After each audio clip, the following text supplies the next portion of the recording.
जय द्वारकाधीश, जय काल भैरव, जय मां मेलोडी। तो आज टॉपिक है आज की उनकी दिल की बातें। काफ़ी दिनों बाद मैं रीडिंग कर रहा हूँ, so let's connect to it. 29 सितंबर के लिए है ये रीडिंग एंड हमारे सामने है टोटल 3 ऑब्जेक्ट्स। ठीक है, I hope you could see that. ये है स्टारलाइट, ये है love messages and we got the tarot.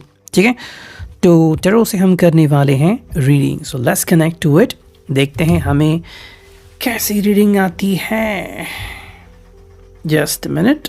Okay, चलो पहले करते हैं टैरो से शफलिंग। Here we go. ठीक, देखते हैं हमें कौन से कार्ड्स मिलते हैं। ओके, दिल की बातें सीधे उनके दिल से। वाह, 3 4 5 6 7 8। बहुत ही स्विफ्टली कार्ड्स आ चुके हैं, तो देखते हैं हमारी स्विफ्ट कैसे रीडिंग बनाती है अभी यहाँ पे। ठीक है, अगर रिवर्स है तो हम कार्ड स्ट्रेट कर लेंगे। ओके, ये एक रिवर्स था। ठीक है, तो चलो we got all the cards over here, so let's connect to it. ठीक है, भाई पहला जो कार्ड हमें दिख रहा है यहाँ पे वो क्या है, and that is all about the 7 of pentacles, taurus, Virgo, Capricorn. अगर हम इस कार्ड को देखें तो इट्स ऑल अबाउट कि ये पर्सन कुछ ना कुछ कनेक्शन बना रहा है। Yes, between you and them, दोनों के बीच कोई कनेक्शन। पहला कनेक्शन ये है कि भाई क्या बात करें आपसे। ओके, दो बातें हैं। क्या जो वो सोच रहे हैं बिल्कुल वही बात आप सोच रहे हैं? अगर हाँ तो उन्हें बहुत अच्छा लगेगा। सेकेंडली, आप जो सोच रहे हैं बिल्कुल वही सोच वो अपनाने की कोशिश कर रहे हैं, यानी कि आप दोनों के बीच कोई भी डिफरेंस ना रहे। That is the prime motive of this person. आप की दिल की बात वो जानना चाहते हैं एंड सिमिलरली आपको ये यकीन दिलाना चाहते हैं कि हाँ भाई, इनका दिल आपके लिए धड़कता ज़रूर है। That is the reason over here. Taurus, Virgo, Capricorn. तो हम कह सकते हैं स्टबन वाला भी कार्ड है एंड कहीं ना कहीं कार्ड ऐसा है जहाँ पे ये आपकी सोच अपनाना चाहते हैं। ठीक है, मे बी काफ़ी मिस कर रहे हैं आपको एंड मोस्ट इम्पॉर्टेंटली आपकी वैल्यू पहचान रहे हैं। तो अगर आपको लग रहा है कि भाई पिछली बार जब लड़ाई झगड़ा हुआ था या फिर कोई एक बात उन्होंने कही थी फिर रिप्लाई नहीं दिया, तो ऐसा नहीं है। The person thinks about you, लेकिन कैसे कम बैक करे या कैसे कम्युनिकेट करे इस बात के बारे में पर्सन थोड़ा सा कंफ्यूज ज़रूर है। सेकेंड कार्ड है the magician. Okay, the magician यहाँ पे आ चुका है and that is all about it. ये पर्सन चाहता है कि भाई आपके चेहरे पे हंसी लाए एंड जो भी पॉसिबल हो वो सब करे फॉर जस्ट यू। ये चाहता है कि भाई ऐसे कुछ चीज़ करे जिससे कि आप खुश हो जाए। ओके, मे बी जब ये आपसे पहली बार मिले थे you have liked the person, जिस तरह से आपसे पेश आया था आपको बहुत अच्छा लगा था। अब अगर बीच के दिनों में ये वो चीज़ भूल गया, फिर अपना जो इम्प्रेसिव रेट है वो कम हो गया है, तो वापस से वो इम्प्रेशन जमाना चाहते हैं। ठीक है, दिस पर्सन नोज कि ये काबिल है, लेकिन शायद कुछ चीज़ों में अटक गए थे, चाहे फिर वो फैमिली हो, हेल्थ इश्यूज़ हो या फिर अपना करियर हो, यू नो। तो अब इसको शायद लग रहा है कि ऐसा मोमेंट ज़रूर आना चाहिए कि जहाँ पे आपसे कम्युनिकेट करें। आई थिंक आप में से कुछ लोग ये भी कह रहे होंगे कि सैटरडे संडे के सिवा इस पर्सन को आप दिखते ही नहीं। ऐसा नहीं है, कहीं ना कहीं व्यक्ति बहुत बिजी होता है एंड जिसको भी प्रैक्टिकलिटी अंडरस्टैंड होती है कि भाई पैसे लगते हैं, बहुत सारे बिल्स भरने होते हैं, लाइट बिल होता है, फिर बहुत सारे बिल्स, ट्रैवलिंग होता है, कम्यूट होता है। तो यहाँ पे वो बात आती है कि if you earn then you will spend, right. तो वही बात इसके लिए काफ़ी इंपॉर्टेंट है, आप you could understand. Next card हमें दिख रहा है वो है ace of sword, Gemini, Libra, Aquarius. यानी कि कम्युनिकेशन की शुरुआत यहाँ पे हमें दिख रही है। ये पर्सन चाहता है कि भाई आप इसको अंडरस्टैंड करें and most importantly Swift communication शुरू हो। शायद कुछ वजह थी, तो वो वजह जो है वो अंडरस्टैंड करना चाहते हैं। This person doesn't want you to say them good bye. आप उन्हें गुड बाय कहें ये वो बिल्कुल नहीं चाहते। हाँ, अगर आपको लग रहा है कि कोई मसला है, कोई मैटर है, तो आप उनसे डायरेक्टली डिस्कस कर सकते हैं। ये है 2 ऑफ कप्स, हम इसे लवर्स भी कह सकते हैं। Okay, now what do we see over here in this card, right.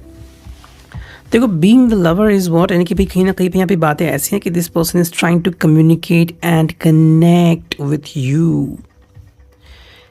ये पर्सन आपको बहुत चाहता है, पसंद भी करता है, एंड मोस्ट इम्पॉर्टेंटली आपसे मिलना चाहता है। दोबारा से ये रिश्ता वैसे ही शुरू हो जाए जैसे कि पहले था, ये कहीं ना कहीं शायद उनके दिल में हो सकता है।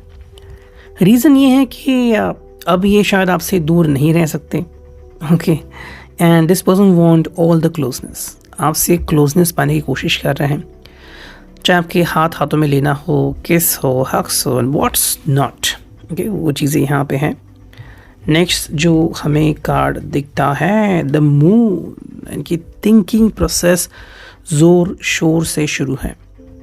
हम इसे मून साइन पाइसेस यस कहते हैं, और इसका प्यारा सा मतलब निकलता है कि ये पर्सन अगर आंखें बंद भी करे, ये कहा था ना कि आंखें बंद करके एक चेहरा वगैरह, तो लिटरली ऐसा हो रहा है कि अब ये आपको भुला नहीं सकते, एंड आप उनके चेहरे पे, मतलब उनकी आंखों में आ रहे हो, आप उनके सपनों में आ रहे हो।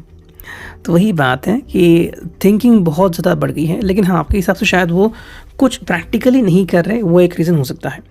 ठीक है, 10 ऑफ वांड्स, एरीज, लियो, सैज, यहाँ पे मतलब ऐसा रीज़न है कि अब ये दूरी बर्दाश्त नहीं कर सकती, उनके बर्दाश्त के बाहर है। टेम्परेंस एक पर्याय निकालना चाहते हैं, ठीक है, कि भाई कैसे भी करके आप दोनों साथ में आए। सेक्रेटेरियस का साइन है ये, भाई जो भी मेल मिलाप पॉसिबल है वो सब करने की पूरी कोशिश करना ये पसंद करेंगे। जो फाइनल कार्ड हमें यहाँ पे दिख रहा है वो है 5 ऑफ कप्स।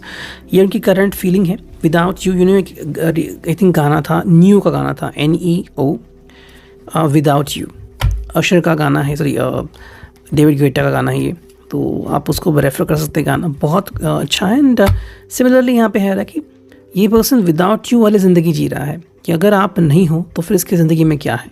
ओके, बिल्कुल हम यहाँ पे वो देख सकते हैं। अब देखते हैं हम love messages, and then we will take a look at the star light oracle. ठीक है, 2-3 कार्ड आ चुके हैं और देखते हैं हमें कौन से कार्ड्स मिलते हैं। 3 ही कार्ड्स आ चुके हैं and we are looking for 2-3 more cards. चलो, ये एक चौथा कार्ड आ गया और एक फाइनल कार्ड चुनते हैं, 5वां। चलो, इसको ही लेते हैं। ठीक है, सो देखते हैं ये कार्ड्स क्या हैं। पहले हम सारे कार्ड स्ट्रेट कर लेते हैं इफ दे आर ओके। तो ये 6 कार्ड हो गए। चलो, हियर वी गो। देखो, जो पहला कार्ड है वो है you are the reason I am alive. That is a good thing. मतलब वो आपको क्रेडिट देना चाहते हैं। शायद वो किसी झमेले में थे या फिर कहीं बहुत बुरे फंसे थे, and now the person believed on you, relied on you, and because of that अब ये पर्सन जो है वो अपनी ज़िंदगी जी सकता है। मतलब उस पल जब किसी ने साथ नहीं दिया या फिर जो आपने उनको सपोर्ट किया, उनके लिए बहुत मायने रखता है। लेकिन जैसे आपको पता है, कई बार इंसान बहुत ज़्यादा जब डिपेंडेंट होता है किसी के ऊपर, तो फिर वो सारी चीज़ें भुला देता है। वही बात शायद इनके साथ हुई होगी, और इसलिए पर्सन दोबारा से आपसे कनेक्ट होने की कोशिश कर रहा है। You push me to be positive, that is a good sign, and ये वापस से उसी मेमोरी को ट्रिगर कर रहा है कि आपने इनको पॉजिटिविटी की तरफ लाया, ना कि नेगेटिविटी की तरफ। तो वो एक अच्छा साइन है for your relationship. I love because you trust me, यानी कि भाई कहीं ना कहीं आपको लग सकता है कि आपको ट्रस्ट नहीं करते, लेकिन इनके हिसाब से आप उनको ट्रस्ट करते हो। आई love you because you know all my favourite things, यानी कि कहीं ना कहीं जो भी इनकी फेवरेट चीज़ें हैं, जैसे कि इनको लेडीज़ फिंगर, भिंडी पसंद है या फिर गोभी पसंद है, पराठे पसंद है, तो आप उसकी नोट बनाते हैं, एंड जब भी पॉसिबल है, चाहे किसी रेस्टोरेंट में हो या फिर खुद बना के हो, आप उनको खिलाते हैं। That is the good thing कि आपको पता है कि उनको क्या पसंद है क्या नहीं। तो आई थिंक एक अच्छे और सच्चे रिश्ते की शुरुआत यहाँ से तो होती है। नेक्स्ट कार्ड यहाँ पे वो है I love you because you are generous. आप शायद बहुत अच्छे हो, बहुत अच्छे कर्म करते हो, शायद सोशल वर्क भी करते हो, एंड मोस्ट इम्पॉर्टेंटली जब भी आपको समय मिलता है कुछ ना कुछ आप समय निकाल ही लेते हो। वो चीज़ इनको काफ़ी पसंद है। नेक्स्ट कार्ड है वो है you make me laugh constantly, यानी कहीं ना कहीं पे आप इनका गम हल्का करते हो। ओके, तो ये एक रीज़न है why the person believes you and relies on you. ठीक है, तो वो एक चीज़ यहाँ पे हमें देखने को मिलती है। और अब देखते हैं फाइनली कि भाई यहाँ पे क्या रीडिंग आता है, जो कि है स्टार लाइट ओरेकल में। ठीक है, जिस थॉट की कार्ड आ गया। ओके, चलो एक कार्ड तो आ गया यहाँ पे। और देखते हैं कौन से कार्ड्स आते हैं। ओके, तो चलो देखते हैं हमें क्या रीडिंग मिलती है। ठीक है, ओके ठीक है, तो चलो हम देखते हैं रीडिंग। पहला कार्ड है अट्रैक्ट, यानी कि भाई like the moon and the ocean you attract good things into your life. भाई आप बहुत अच्छे से मैनिफेस्ट करते हो एंड आप इनको अट्रैक्ट और भी ज़्यादा करते हो, ये इनका कहना है। डिस्कवर, आपसे मिलने के लिए अब ये पर्सन नए नए तरीके खोज रहा है, ये भी हम यहाँ पे देख सकते हैं। न्यूक्लियस, अब इनकी जो सोच है वो बस आप तक ही लिमिटेड है, जो शायद जहाँ पे फंस गए थे। जैसे कि एक मूवी थी द डे आफ्टर टुमारो, ठीक है, जहाँ पे सभी तरफ बर्फ़ पड़ती है लेकिन एक साइंटिस्ट अपने बच्चे को बचाने के लिए बाहर निकलता है। तो वही सीरीज़ यहाँ पे हमें देख सकते हैं कि अब ये पर्सन आपसे ही कनेक्टेड है। नेक्स्ट कार्ड है वो है कंट्रोल। कंट्रोल का मतलब है कि कहीं ना कहीं पे अब ये पर्सन चाहता है कि हाँ अब ये कंट्रोल करना चाहता है। शायद पहले इसके ऊपर काफ़ी लोगों का प्रभाव था, फैमिली का प्रभाव था, अपने ऑफिस के वर्क का प्रभाव था, लेकिन अब ये कंट्रोल खुद पाना चाहता है, मतलब खुद की लाइफ खुद लिखना। नेक्स्ट कार्ड यहाँ पे वो है फेजेस, यानी कि भाई इसका कहना है कि हाँ जैसे कि मून के फेजेस हैं, हम कहते हैं ना कि भाई आज मून बहुत ही अच्छा लग रहा है, आज दिख ही नहीं रहा है, तो उन फेज़ों में से ये चला गया और अब वो फेज़ आ गई है जहाँ पे आपसे टोटली कनेक्ट और रेजोनेट कर सकता है। एंड जो फाइनल कार्ड है वो है ब्रेक थ्रू। फाइनली उसे अंडरस्टैंड हो गया कि भाई यही है रीज़न कि क्यों आपसे कनेक्ट होना चाहता है, because you make them feel alive. आप ही वो हो जिसकी वजह से ये पर्सन काफ़ी कुछ बेहतर महसूस करता है। Reading, I hope it will resonate. Thank you.